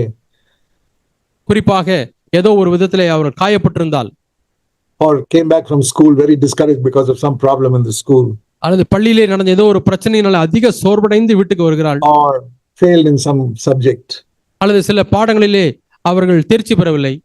Give your daughter a hug and say, okay, don't worry, we'll do better next time. அவர்களை அப்படியே கட்டி பிடித்து, கவலைப்படாதே, அடுத்த முறை நீ நன்றாக செய்ய முடியும் என்று சொல்லுங்கள். It is better to say that than to say, why are you always failing? ஏன் எப்ப பார்த்தாலும் ஃபெயில் ஆயிட்டே இருக்க என்று சொல்வதை காட்டிலும் நீங்கள் தோளிலே கை போட்டு உற்சாகப்படுத்துவது மேல் சிறந்தது. It will make a tremendous difference. She will do better in that subject if you encourage her than if you rebuke her. நீங்கள் கடிந்து கொள்வதை காட்டிலும் உற்சாகப்படுத்தும் பொழுது அந்த பாடத்திலே நன்றாக தேர்ச்சி பெறுவாள், நல்ல மார்க்குகளை வாங்குவார்கள். So let us make this subject called the control of the tongue a very important subject where we want to aim for 100% in this year. ஆகவே இந்த ஆண்டிலே 100க்கு 100 மார்க் வாங்க வேண்டும் என்று சொல்லி தேர்வு செய்யக்கூடிய பாடம் இந்த நாவை கட்டுப்படுத்தக்கூடிய பாடமாக இருக்கட்டும். And remember this verse I showed you. நான் உங்களுக்கு காண்பித்த வசனத்தை ஞாபகத்தில் வைத்துக் கொள்ளுங்கள். Remember this verse all your life. வாழ்க்கை முழுவதுமாய் இந்த வசனத்தை ஞாபகத்தில் வைத்துக் கொள்ளுங்கள். James 3 verse 2. யாக்கோபு 3:2 If a person does not stumble in what he says, he is a perfect person. ஒருவன் சொல் தவறாதவனானால் அவன் பூர்ண புருஷன். And see what it says in the rest of that verse, that if you can control your tongue, you can control your whole body. இந்த வசனத்தின் மீதியுள்ள பகுதியை பாருங்கள். உங்கள் நாவை கட்டுப்படுத்த முடியும் என்று சொன்னால் சரீரம் முழுவதையும் நீங்கள் அடக்கிக் கொள்ள முடியும். Oh, the way to control my body first of all is by controlling my tongue. இந்த சரீரத்தை கட்டுப்படுவதற்கு வழி முதலாவது நாவை கட்டுப்படுத்துவது. And this is what I believe God wants to change all across our CFC churches in Tamil Nadu and everywhere. தமிழ்நாட்டிலேயும் மற்ற இடங்களிலேயும் CFC சபையில இந்த மாற்றத்தை தான் தேவன் கொண்டு வர வேண்டும் என்று விரும்புகிறார். And I want the elders especially to be an example in this area. இந்த பகுதியிலே விசேஷமாக மூப்பர்கள் நீங்கள் ஒரு மாதிரியா இருக்க முடியாது நான் விரும்புகிறேன். Now, I'm not saying that we should not correct our children. நம்முடைய பிள்ளைகளை திருத்தக்கூடாது என்று நான் சொல்லவில்லை. I'm not saying that as elders we should not correct the people in our church. நம்முடைய சபையில் உள்ள மக்களை மூப்பர்களாக நீங்கள் திருத்தக்கூடாது என்று சொல்லவில்லை. So let me balance what I'm saying. ஆகவே நான் என்ன சொல்லுகிறேனோ அதை நான் சமநிலைப்படுத்தட்டும். See, Hebrews chapter 12. எபிரேயர் 12ஆம் அதிகாரம். Hebrews 12 verse 9. எபிரேயர் 12ஆம் அதிகாரம் 9ஆம் வசனம். We had earthly fathers who disciplined us and we respected them. நம்மை சிட்சிக்கும் தகப்பன்மார்கள் இருக்கிறார்கள், அவர்களுக்கு நாம் கனம் கொடுத்தோம். And God also disciplines us. தேவனும் நம்மை சிட்சிக்கிறார், ஒழுங்குபடுத்துகிறார். And it says in verse 10, last part, God disciplines us for our good so that we can share his holiness. 10ஆம் வசனத்திலே நாம் அவருடைய பரிசுத்தத்திலே பங்குள்ளவர்களாக முறிட்டு நம்முடைய பிரயோஜனத்துக்காகவே நம்மை சிட்சிக்கிறார். God speaks many things from his word to encourage us. நம்மை உற்சாகப்படுத்த முடியாக தேவன் பல வசனங்களின் மூலமாக நம்மோடு கூட பேசுகிறார். For example, உதாரணமாக let me show you one verse. ஒரு வசனத்தை உங்களுக்கு காண்பிக்கிறேன். Hebrews chapter 8 எபிரேயர் 8ஆம் அதிகாரம் and verse 12. 12ஆம் வசனம். Do you know this verse, all of you? எல்லாரும் இந்த வசனத்தை அறிந்திருக்கிறீர்களா? God is saying, தேவன் சொல்லுகிறார், I will be merciful to their iniquities and I will not remember their sins anymore. அவர்கள் அநியாயங்களை கிருபையாய் மன்னித்து அவர்கள் பாவங்களை அக்கிரமங்களை நினையாதிருப்பேன் என்று சொல்கிறார். What a wonderful verse that is. Not only God forgives us. என்ன அருமையான வார்த்தை. தேவன் நம்மை மன்னிக்கிறது மட்டுமல்ல, It says here, he will not even remember all the sins you committed in your life. உங்களுடைய வாழ்க்கையிலே நீங்கள் செய்த எல்லா பாவங்களையும் அவர் நினைக்கிறதில்லை. Boy, that is one of the most encouraging words to me. எனக்கு இது மிக உற்சாகத்தை கொடுக்கக்கூடிய ஒரு வசனம். That all the wrong things I did in my life, God says, I will not even remember it. நான் வாழ்க்கையில செய்த எல்லா காரியங்களையும் ஆண்டவர் சொல்லுகிறார், நான் அதை நினைத்து பார்க்க மாட்டேன். That is encouragement. இதுதான் உற்சாகம். But he also disciplines us, we read in Hebrews chapter 12. எபிரேயர் 12ஆம் அதிகாரத்திலே அவர் நம்மை சிட்சிக்கிறார் என்று வாசிக்கிறோம். Hebrews 12 verse 7. எபிரேயர் 12ஆம் அதிகாரம் 7ஆம் வசனம். He says, when you are disciplined, God is dealing with you as with sons, because what son is there whom his father does not discipline? நீங்கள் சிட்சை சகிக்கிறவர்களாய் இருந்தால் தேவன் உங்களை புத்திரராக எண்ணி நடத்துகிறார், தகப்பன் சிட்சியாத புத்திரன் உண்டோ? So if you are without discipline, verse 8, then he says you are not real sons, you are illegitimate children. ஆகவே எல்லாருக்கும் கிடைக்கக்கூடிய சிட்சை கிடையாது இருந்தால் நீங்கள் புத்திரராயிராமல் வேசி பிள்ளைகளாய் இருப்பீர்களே. So encouragement does not mean that we never correct our children or punish their children when they do wrong. ஆகவே உற்சாகப்படுத்துதல் என்று சொன்னால் பிள்ளைகள் தவறு செய்யும் பொழுது அவங்களை திருத்தவே கூடாது, சிட்சிக்கவே கூடாது என்ற அர்த்தம் அல்ல. So if your wife or your husband does something wrong, it doesn't mean you should keep quiet. You must help them by correcting them. உங்களுடைய கணவனோ மனைவியோ தவறு செய்யும் பொழுது நீங்கள் அமைதியாய் பார்த்து கொண்டிருக்க வேண்டாம், நீங்கள் அவர்களை திருத்தி அவர்களுக்கு உதவி செய்ய வேண்டும். I want to balance what I've said today. நான் இன்றைக்கு சொன்ன காரியங்களை சமப்படுத்த விரும்புகிறேன். The reason I spoke so much about encouragement is this. நான் உற்சாகப்படுத்துதலை குறித்து அதிகமாய் பேசின காரணம் இதுதான். Because our natural tendency is more towards correcting and very little towards encouraging. நம்முடைய இயற்கையான சுபாவமே திருத்துவது தான், உற்சாகப்படுத்துவது என்பது அதிகமாக இல்லை. It's like if my right hand is very strong and my left hand is weak, then I must massage my left hand more.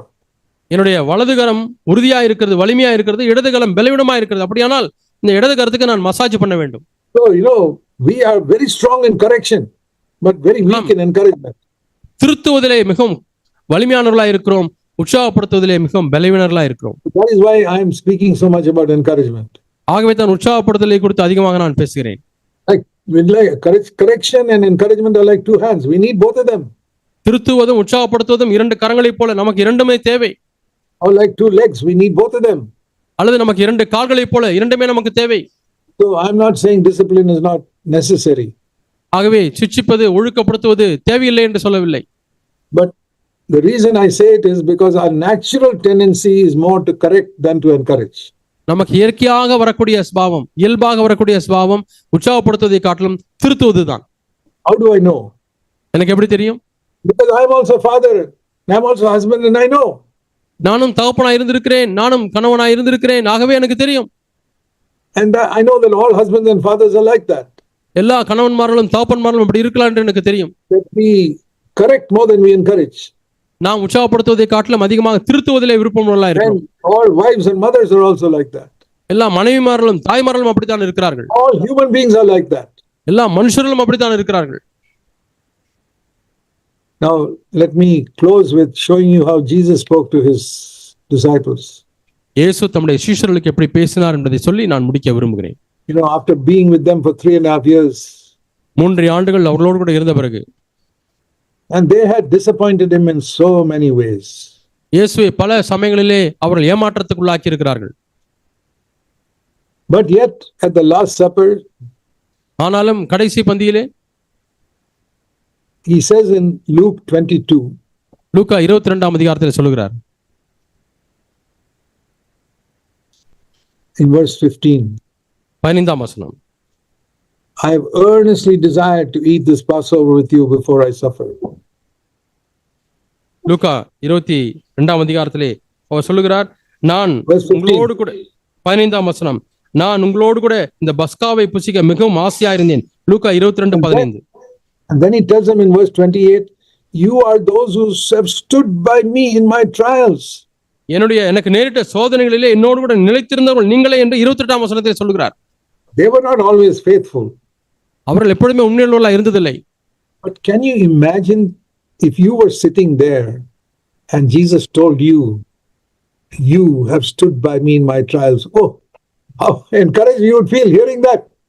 நீங்கள் கற்பனை செய்து பாருங்கள், நீங்கள் அந்த இடத்துல இருக்கிறீர்கள், இயேசு உங்களை பார்த்து சொல்லுகிறார், எனக்கு நேரிட்ட சோதனைகளில் என்னோடு கூட நிலைத்திருந்தவர்கள் நீங்களே என்று சொல்லும் பொழுது எவ்வளவு உற்சாகமா இருந்திருக்கும்.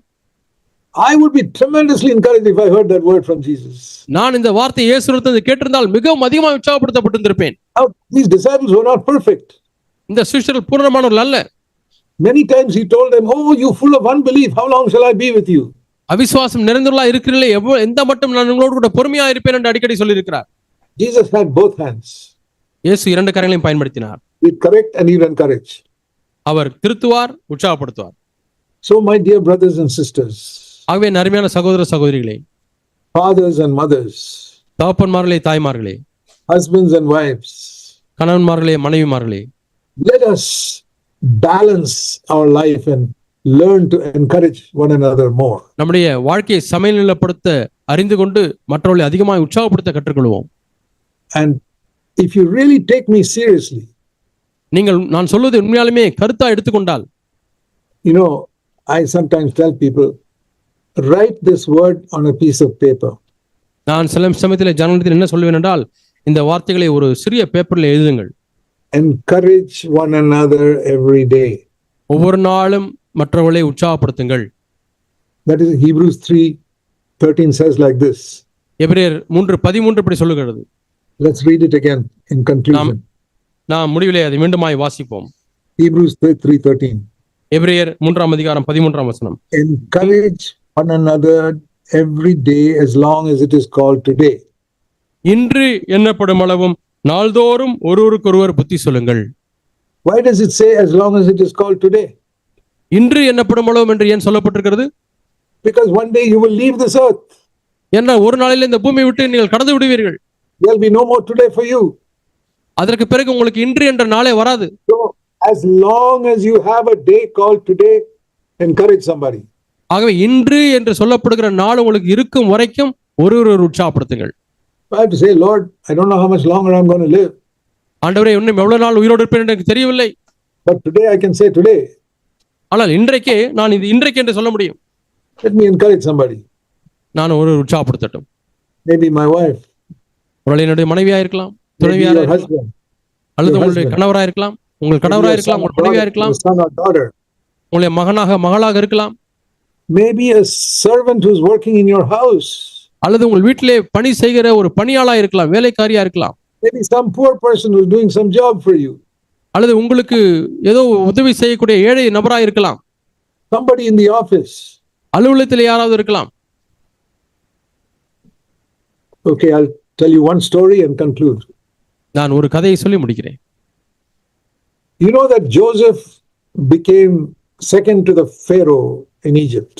எகிப்திலே பார்வோனுக்கு அடுத்ததாக யோசேப்பு மேலே உயர்த்தப்பட்டார் என்று உங்களுக்கு தெரியும். Do you know what was the first step that took him there? அவரை அங்கே கொண்டு சென்றதற்கு முதல் படி என்ன என்று உங்களுக்கு தெரியுமா? In fact, that was the main step. அதுதான் பிரதானமான படி. He was locked up in a jail with a false charge for so many years. பொய்யாய் குற்றம் சாட்டப்பட்டு அநேக ஆண்டுகள் சிறைச்சாலையிலே யோசேப்பு அடைக்கப்பட்டார். I think from the age of 18 to 28 he was in the jail. 18 வயசுல இருந்து 28 வயசு வரைக்கும் சிறைச்சாலையில் இருந்தார் என்று நான் எண்ணுகிறேன். But he didn't complain. He said, okay, if God has allowed this, I'll be here. ஆனால் அவர் குறை சொல்லவில்லை. தேவன் என்னை அனுமதித்திருக்கிறார் என்றால் நான் இங்கே இருக்கிறேன் என்று சொன்னார். And so, but when he was in the jail, please turn to Genesis 39. அவர் சிறைச்சாலையில் இருக்கும்பொழுது என்னோடு கூட ஆதியாகமம் 39ஆம் அதிகாரத்தை எடுத்துக்கொள்ளுங்கள். Verse 21. 21ஆம் வசனம். In the jail, the Lord was with Joseph and extended kindness to him. கர்த்தர் யோசேப்போடு இருந்து அவன் மேல் கிருபை வைத்து அந்த சிறைச்சாலையில் அவனோடு இருந்தார். Genesis 39:21. ஆதியாகமம் 39ஆம் அதிகாரம் 21ஆம் வசனம். So the chief jailer committed all the prisoners to Joseph's charge. Verse 22. 22ஆம் வசனம், சிறைச்சாலை தலைவன் சிறைச்சாலையில் வைக்கப்பட்ட யாவரையும் யோசேப்பின் கையில் ஒப்புவித்தான். And verse 23, last part, whatever Joseph did, the Lord made it to prosper. யோசேப்பு என்னவெல்லாம் செய்தாரோ கர்த்தர் அதை வாய்க்க பண்ணினார் என்று 23ஆம் வசனத்திலே சொல்லுகிறோம். And the next chapter you read that two of Pharaoh's servants were imprisoned. அடுத்த அதிகாரத்திலே பார்வோனுடைய 2 வேலைக்காரர்கள் சிறைச்சாலையில் அடைக்கப்பட்டார்கள், சிறைச்சாலையில் இருந்தார்கள். Now you see how Joseph went to become Pharaoh's second ruler. இப்பொழுது யோசேப்பு பார்வோனுக்கு அடுத்ததாக அந்த அதிகாரத்திலே உட்கார்ந்தார் என்று எப்படி என்பது பார்க்கிறீர்கள். With one small sentence that he ஒரு spoke. சிறிய வாக்கியம் பேசினார். That's all. அவ்வளவுதான். Then he saw these two servants of Pharaoh discouraged one day. இந்த 2 பார்வோனுடைய ஊழியக்காரர்கள் சோர்வடைந்து காணப்பட்டதை பார்த்தார். Genesis 40 verse 6. ஆதியாகமம் 40ஆம் அதிகாரம் 6ஆம் வசனம். He saw that they were dejected. அவர்கள் கலங்கி இருந்ததை பார்த்தார். What do you do when you see somebody in your office discouraged or dejected? உங்களுடைய அலுவலகத்தில் யாராவது கலங்கி இருக்கிறார்கள், சோர்வடைந்து இருந்தார்கள், நீங்கள் என்ன செய்வீர்கள்? Or somebody in your family discouraged or dejected? அல்லது உங்கள் குடும்பத்தில் யாராவது சோர்வடைந்து கலங்கி இருக்கிறார்கள்? You know what Joseph did? யோசேப்பு என்ன செய்தார் தெரியுமா? He went to them and said, verse 7, why are your faces so sad today? யோசேப்பு அவர்களிடத்திலே போய் உங்கள் முகங்கள் இன்று ஏன் துக்கமாயிருக்கிறது என்று கேட்டார்.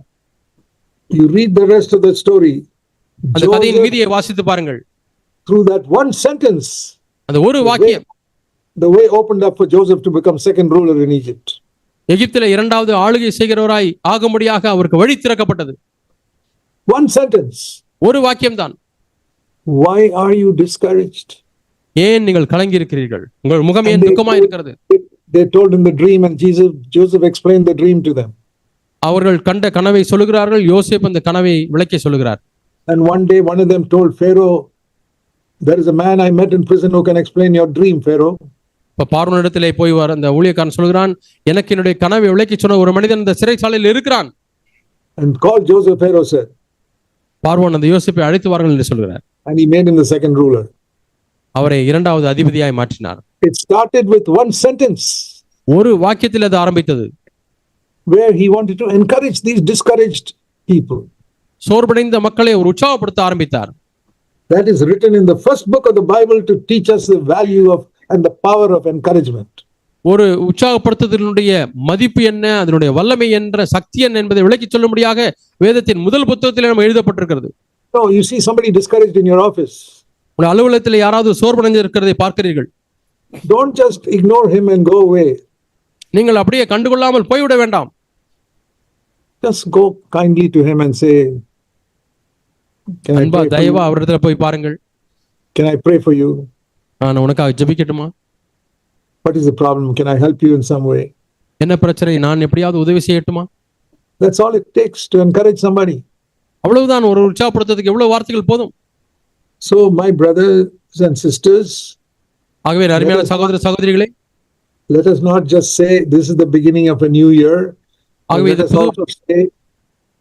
Let us also say that this is going to be a beginning of something completely new in my life. ஏதோ இது ஒரு புத்தாண்டு ஆரம்பமாகி விட்டது என்று மட்டும் சொல்ல வேண்டாம். என்னுடைய வாழ்க்கையிலே புதிய காரியங்கள் ஆரம்பிக்க போகிறது என்று சொல்லுங்கள். I am going to be known as an encourager in my home and in my office and everywhere. என்னுடைய குடும்பத்திலே ஆனாலும் சரி, அலுவலகத்திலே ஆனாலும் சரி, மற்ற இடங்களில் ஆனாலும் சரி, இவர் நம்மை உற்சாகப்படுத்துகிறவர் என்று சொல்ல வேண்டும். And let it come from the heart. அது உள்ளத்தின் ஆழத்திலிருந்து வரட்டும். In the beginning it may only come from the mouth. ஆரம்பத்திலே வாயிலிருந்து மட்டுமே தான் அது வரும். But pray. ஜெபியுங்கள். Say, Lord, fill my heart with love for all the people around me. ஆண்டவர், என்னை சுற்றி இருக்கக்கூடிய மக்கள் மீது அன்பு செலுத்தும்படியாக என் உள்ளத்தை அன்பினாலே நிறைத்திருளும் என்று கேளுங்கள். Let me encourage them. அவர்கள் உற்சாகப்படுத்தப்படுவார்கள். Let's pray. நாம் ஜெபிப்போம். Now, while our heads are bowed in prayer, நம்முடைய தலைகள் ஜெபத்திலே வணங்கி இருக்கும் பொழுது, dear brothers and sisters, please make some serious decisions in your life right now. அருமையான சகோதர சகோதரிகளே, சீரியஸான தீர்மானங்களை, நீங்கள் முக்கியமான தீர்மானங்களை இந்த நாளில் எடுங்கள். Lord, I want to be like this person you described today. ஆண்டவரே, இன்றைக்கு விளக்கி சொன்ன நபரை போல நான் இருக்க விரும்புகிறேன். But I cannot do it. Please fill me with the Holy Spirit. என்னாலே செய்ய முடியாத ஆண்டவரே, ஆனால் நீர் நம்முடைய பரிசுத்தாவின் நிரப்பும், அப்பொழுது செய்வேன். The Holy Spirit is called the great encourager. பரிசுத்த ஆவியானவருக்கு தேற்றரவாளன், உற்சாகப்படுத்துகிறவர் என்ற பெயர் இருக்கிறது. And when he fills you, he will encourage others through you. அவரை உங்களை நிரப்பும் பொழுது உங்கள் மூலமாக மற்றவர்களை உற்சாகப்படுத்துவார். Let the whole of our CFC churches in Tamil Nadu be completely different this year. இந்த ஆண்டு தமிழ்நாட்டில் உள்ள CFC சபைகள் முற்றிலுமாய் வித்தியாசமானதாய் மாறட்டும். That we go on a much higher level by the end of the year. இந்த வருஷத்தின் கடைசியிலே வரும்பொழுது இன்னும் எவ்வளவு மேலான நிலைமைக்கு நாம் சென்றிருக்க வேண்டும். Because we are learning to encourage one another. ஏனென்றால் நாம் ஒருவரை உற்சாகப்படுத்தும்படியாக கற்றுக்கொள்கிறோம். We are learning to control our tongue. நம்முடைய நாவை கட்டுப்படுத்த கற்றுக்கொள்கிறோம். We are trying to get 100% in this subject this year. இந்த வருஷம் இந்த பாடத்திலே 100க்கு 100 மார்க் வாங்க போகிறோம். The subject is control of the tongue. இந்த பாடம் என்னவென்றால் நாவை கட்டுப்படுத்துவது. Let's pray. நாம் ஜெபிப்போம். Heavenly Father, பரலோக பிதாவே, we pray that all of us will be constantly reminded by the Holy Spirit of what we heard today. இன்றைக்கு நாங்கள் கேட்ட காரியங்களை தொடர்ந்து பரிசுத்த ஆவியானவர் எங்களுக்கு நினைவூட்டும்படியாக நாங்கள் ஜெபிக்கிறோம். Fill us with the Holy Spirit. எங்களை பரிசுத்த ஆவியினால் நிரப்பும் ஆண்டவரே. That we can do your will on earth as it is done in heaven. ஆண்டவரே, பரத்திலே நம்முடைய சித்தம் செய்யப்படுகிறது போல பூமியிலேயும் ஆண்டவரே நம்முடைய சித்தத்தை நாங்கள் செய்யட்டும். I pray for every one of the churches here who are listening to this. ஆண்டவரே, இதை செவி கொடுத்துக் கொண்டிருக்கக்கூடிய ஒவ்வொரு சபைக்காகவும் ஜெபிக்கிறேன். And for all the brothers and sisters in these churches. ஆண்டவரே, இந்த சபையில் உள்ள எல்லா சகோதர சகோதரிகளுக்காக ஜெபிக்கிறேன். Send a revival into our midst. எங்கள் மத்தியில் ஒரு பெரிய எழுப்புதல் அனுப்பும் ஆண்டவரே. An outpouring of the Holy Spirit. பரிசுத்தாவினுடைய அபரிவிதமான நிரப்புதல் எங்களுக்கு தாரும். We pray in Jesus' name. இயேசுவின் நாமத்தில் ஜெபிக்கிறோம் பிதாவே. Amen. There's one thing I want to say before we close. நான் முடிப்பதற்கு முன்பாக ஒரு காரியத்தை நான் உங்களுக்கு சொல்ல விரும்புகிறேன். When Saul of Tarsus was converted on the road to Damascus. தமஸ்குக்கு செல்கிற வழியிலே தமஸ்குவின் சவுல் அவர் பிரயாணம் பண்ணி கொண்டிருக்கும் பொழுது, and he had been persecuted in the church. அவர் சபைகளை உபத்திரவப்படுத்திக் கொண்டிருந்தார். Nobody trusted him. யாருமே அவரை நம்பவில்லை. So they kept him at a distance. ஆகவே அவரை சற்று தள்ளியே வைத்திருந்தார்கள். But once I want you to turn to Acts 11:21. அப்போஸ்தலர் 11:21 நீங்கள் வாசிக்க முடியாது கேட்கிறேன். Great number of people turned to the Lord in one place. ஒரு இடத்திலே அநேக ஜனங்கள் கர்த்தரிடத்திலே திரும்பினார்கள். And they needed somebody to preach God's word to them. அவர்களுக்கு தேவனுடைய வார்த்தையை கொண்டு வருவதற்கு அவர்களுக்கு யாரோ ஒரு தேவைப்பட்டது. So when that news reached Jerusalem, verse 22, they sent Barnabas to go there. இந்த செய்தி எருசலேமிலே அவர்களுக்கு அடைந்த பொழுது அவர்கள் பர்னபாவை அனுப்பலாம் என முடிவு பண்ணினார்கள். Do you know that Barnabas was not his real name? பர்னபா என்பது அவருடைய உண்மையான பெயர் அல்ல என்று உங்களுக்கு தெரியுமா? His name was Joseph. அவருடைய பெயர் யோசேப்பு. If you turn to Acts 4:36, அப்போஸ்தலர் 4ஆம் அதிகாரம் 36ஆம் வசனத்தை எடுத்துக்கொண்டால், there we read the apostles change his name to Joseph, change Joseph to Barnabas, meaning one who encourages others. இங்கே நாம் 36ஆம் வசனத்தில் வாசிக்கிறோம், அப்போஸ்தலராலே ஆறுதலின் மகன் என்று அர்த்தம் கொள்ளும் பர்னபா என்னும் அவனை பேரை மாற்றி யோசே என்று சொன்னார்கள். Imagine a யோசேயின் man's பேரை name மாற்றி was- பர்னபா என்று மாற்றினார்கள். imagine a man's name was changed and that became the name for the rest of his life, a man of encouragement. ஆறுதலின் மகன் என்று பெயரை மாற்றி அவர் வாழ்க்கை முழுவதுமாக இந்த பெயராலே அவர் அழைக்கப்பட்டார். எப்படி எண்ணி பாருங்கள். Hardly any Christian knows his name as Joseph. கிறிஸ்தவர்களிலே அநேகருக்கு பர்னபாவுடைய பெயர் யோசே என்று தெரியாது. They all know him as Barnabas, son of encouragement. அவரையெல்லாம் ஆறுதலின் மகன் என்று அர்த்தம் கொள்ளும் பர்னபா என்று தான் அறிந்திருந்தார்கள். And when all the people were rejecting Paul because he had persecuted the Christians, Pavul கிறிஸ்தவர்களை உபத்திரப்படுத்தினதினாலே அவர்கள் ஏற்றுக்கொள்ள மறுத்தார்கள். we read that Barnabas, Acts 11, went and found Saul. நாம் அப்போஸ்தலர் 11ஆம் அதிகாரத்திலே வாசிக்கிறோம், பர்னபா தான் போய் சவுலை கண்டுபிடித்தார். Acts 11 verse 24, it says Barnabas was a good man and full of the Holy Spirit, and so many people turned to the Lord through his encouragement. பர்னபாவினுடைய ஆறுதல் அநேகர் தேவனிடத்தில் திரும்பினார்கள், அவன் நல்லவனும் பரிசுத்தாவின் விசுவாசத்திலும் நிறைந்தவனாயிருந்தான் என்று 24ஆம் வசனத்தில் வாசிக்கிறோம். Acts 11:24. அப்போஸ்தலர் 11:24.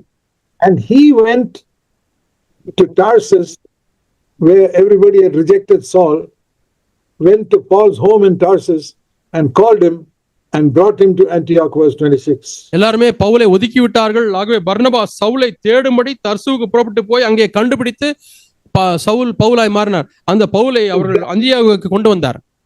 And that is how Paul's ministry started. இப்படித்தான் பவுலுடைய ஊழியம் ஆரம்பித்தது. If Barnabas had not gone there, Paul would have sat in his house in Tarsus, rejected by everybody else. பர்னபா அங்கே போகவில்லை என்று சொன்னால் பவுல் தன்னுடைய வீட்டிலே தான் எல்லாரும் தன்னை ஒதுக்கி விட்டார்கள் என்று சொல்லி எண்ணி அவர் அங்கே உட்கார்ந்து கொண்டு வந்திருப்பார். His whole ministry turned around because one man went to encourage him. ஒரு மனிதர் அங்கே போய் பவுலை உற்சாகப்படுத்தப்படினாலே பவுலுடைய முழு ஊழியமும் மாறிவிட்டது.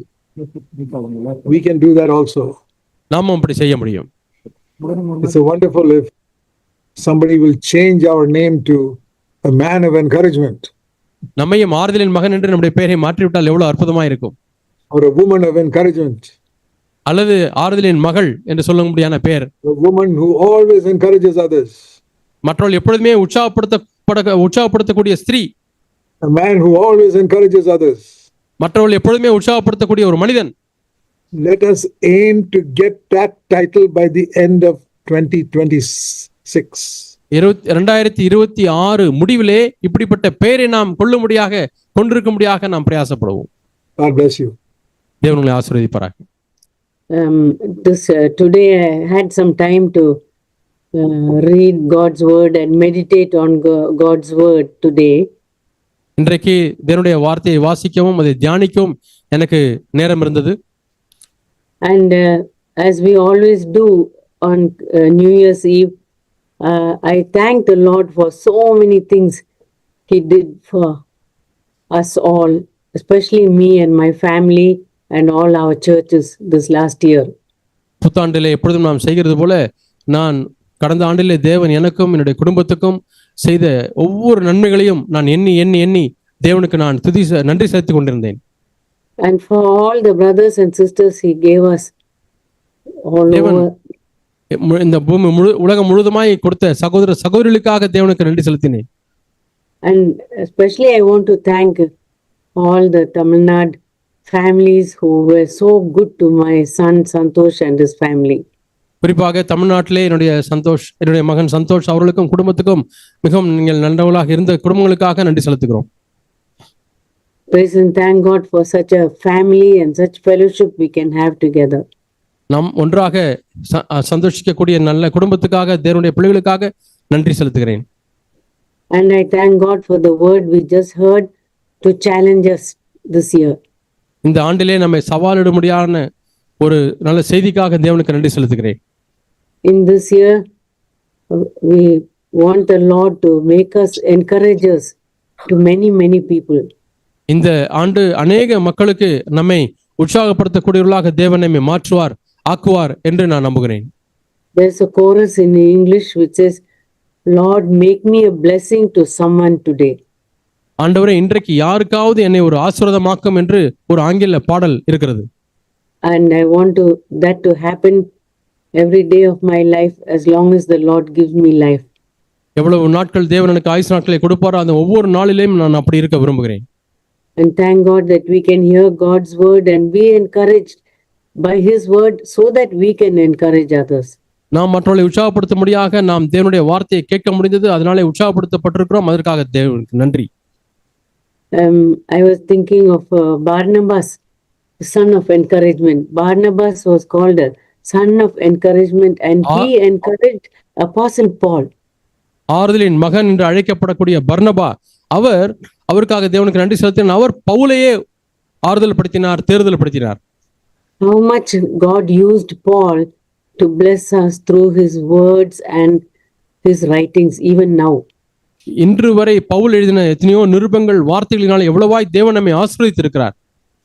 And God used Barnabas to encourage Apostle Paul. அப்படிப்பட்ட அப்போஸ்தலனாகிய பவுலை உற்சாகப்படுத்தும்படியாக தேவன் பர்னபாவை பயன்படுத்தினார். If Apostle Paul needed encouragement, how much more our brothers and sisters whom we meet need encouragement. பவுலுக்கே அப்படிப்பட்ட உற்சாகம் தேவைப்பட்டது என்று சொன்னால் நாம் சந்திக்கக்கூடிய சகோதர சகோதரர்களுக்கு எவ்வளவு அதிகமாய் உற்சாகம் தேவைப்படுகிறது. And God has given us our husbands, our children, all the people around us who meet us who need encouragement, and we can give them little bit of encouragement at least. நாம் கொஞ்சம் உற்சாகத்தை கொடுக்கக்கூடியதான உற்சாகம் தேவைப்படுகிறதான கணவன்மார்கள், பிள்ளைகள் நம்மை சுற்றிலும் எவ்வளவு பேர்கள் தேவன் நமக்கு கொடுத்திருக்கிறார். May the Lord make us all sons and daughters of encouragement. நம்ம எல்லாருமே தேவன் ஆறுதலின் மகனாக, ஆறுதலின் மகளாக மாற்றுவாராக. Amen. Amen. Thank you, sister. Kindly pray for us, and especially mothers, sisters.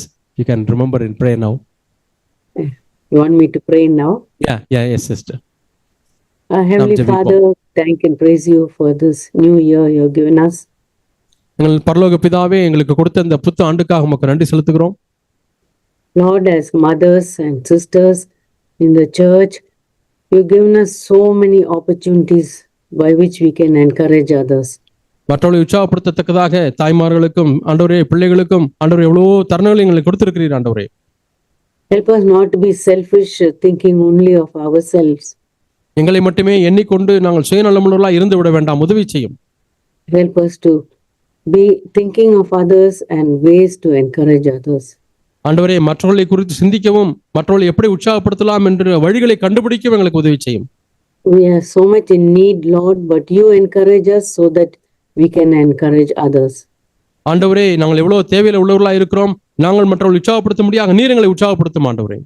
Lord, we want to live for you and glorify you this year. ஆண்டவரே, இந்த ஆண்டு முழுவதுமாய் நாங்கள் உமக்காகவே நாங்கள் வாழ விரும்புகிறோம், உடைய நாமத்தை மகிமைப்படுத்த விரும்புகிறோம். In Jesus' name we pray. இயேசுவின் நாமத்தில் ஜெபிக்கிறோம் பிதாவே. Amen. ஆமென். ஆமென்.